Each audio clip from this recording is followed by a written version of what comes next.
From transportation to buildings, from institutions to roads, I have seen many projects to be initiated all around the world, which are definitely world-class in their standard. However, with the passage of time, most of the projects either failed or become dysfunctional. Do you know why?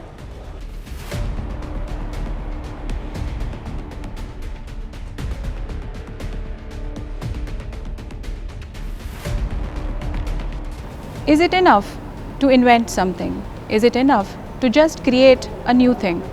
What else is required to keep it working? What keeps things alive?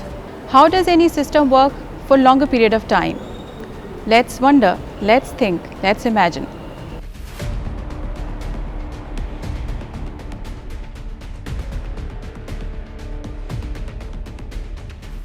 The pyramids, the Taj Mahal, the Great Wall of China, mighty buildings that have stood for centuries, even millennia, that teach us a lesson, they tell us something about development.